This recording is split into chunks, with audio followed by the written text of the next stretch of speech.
Ken Hill here, and welcome to number 3 in our series of underrated or overrated.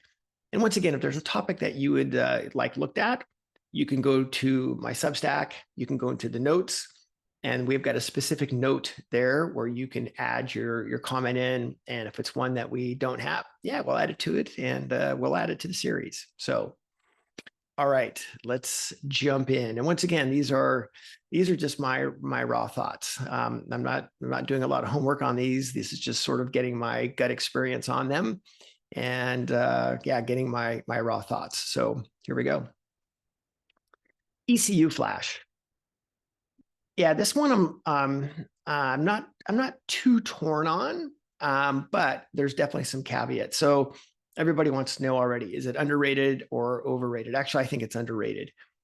But let's talk about that. Is as bikes have changed, especially in the last, say, 7 to 8 years, right? We're getting more emissions compliant. Now we're also getting some of these, the Euro compliant bikes that we're seeing different handicaps that the bikes have to be restricted or changed in order to run well and pass the tests that they need to pass. Well, for riding off-road, we don't necessarily have to worry about those things. And there's definitely some things that when they have the original flashes that hold them back, they're restricted on power or how they're doing things for sound, right? I get all that. So I think a couple of things there is, if you're looking to flash your ECU and you're looking to get more power, let's take a look at what bike you're riding, right? If you're riding a Ninja 400, I get it, right? We had our ECUs flashed on Ninja 400s.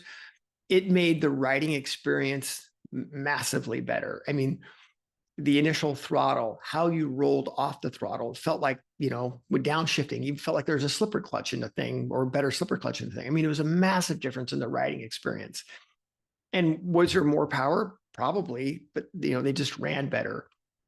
But again, if you're a mid-pack A group or a B group rider, and you're wanting to get your ECU flashed, and you never spend any time at full throttle on your whatever BMW 1000, I mean, you have to think about why are you doing this, and what are the reasons why you're doing it? Are you doing it because that's what everybody else does, or is it something that's going to enhance your riding experience? I've witnessed on some of the high horsepower bikes is, yeah, they make a lot more power. And so even the initial, you're getting more horsepower even in that 10, 20% throttle. And we find people that actually go quite a bit slower after they get, horsepower added to their bikes. So I think that, again, you have to look at the bike, you have to look at what your goals are and where you're at. Some of the smaller bikes, right? The 400s, the 600s, even some of the 750s, right? They can respond really well to these things. And overall drivability, initial throttle, how you roll off, engine braking, I get it.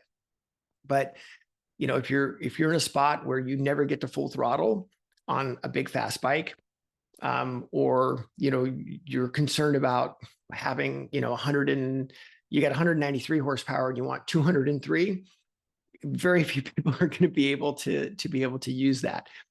I'll use my personal experience in my own GSX-R 1000.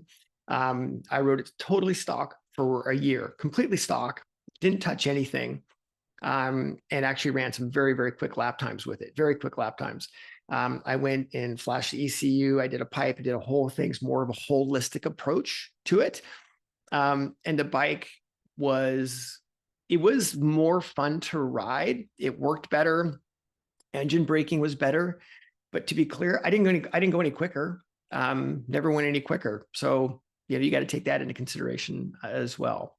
So this also goes back to one of the ones that we talked about with the pipe, is thinking about how does this work in the whole picture of what you're trying to do. In my GSX-R 1000 experiences, I actually wanted to, and it's funny, we're talking about removing ABS, is I rode the bike for a year before the ABS started to be an issue. And I ran some pretty good lap times with the bike.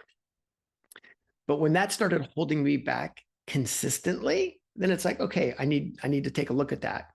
Removing the ABS on that bike then needed an ECU flash, and then it needed, I had to do the pipe and I had to do a whole thing that became a whole package.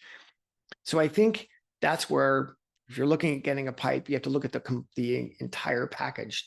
How does the ECU flash work with that? And do they work together? So, I mean, ECU flash for me is underrated because I want to enhance the rideability or drivability of whatever I'm in.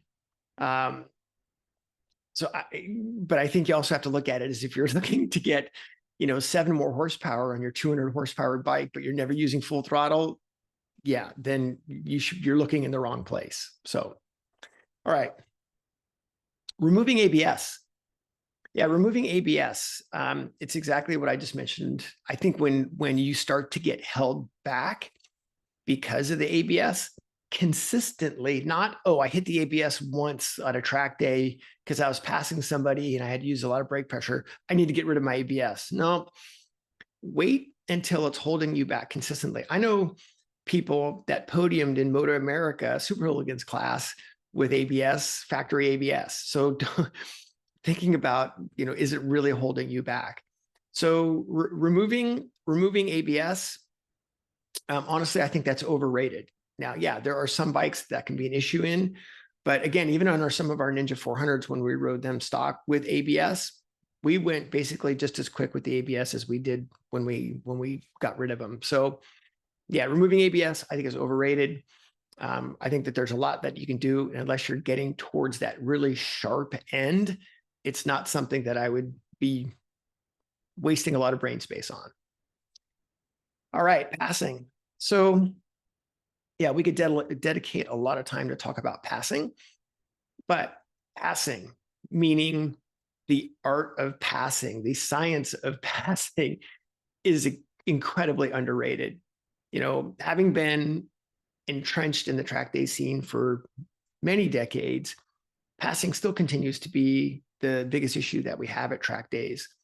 So if you struggle with passing, we need to learn how to pass. And there's, we don't have to get necessarily into the weeds on that one, but you got to, working on your passing, whether that's getting into a group, maybe it's going to a slower group, working on your passing, let the track day provider know that, hey, look, I'm not trying to run a lap time. I'm just trying to get more comfortable in traffic and see what people are doing.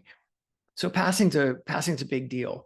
It just in your comfort level, but other people's comfort levels as well. So the whole idea is we want to pass for other people's comfort, not your comfort.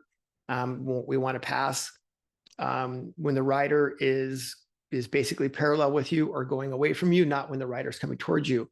In track day scenario, in racing, sorry, gloves off, doesn't matter. Passing's passing. I'm not a believer in rubbings racing.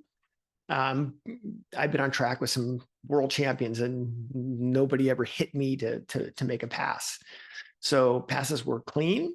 They might've been tight, but they were incredibly clean and very deliberate. So passing, underrated. Get some passing skills in, dedicate time to work on your passing. So, all right, there you go. That's number 3. And yeah, we'll get more of these going.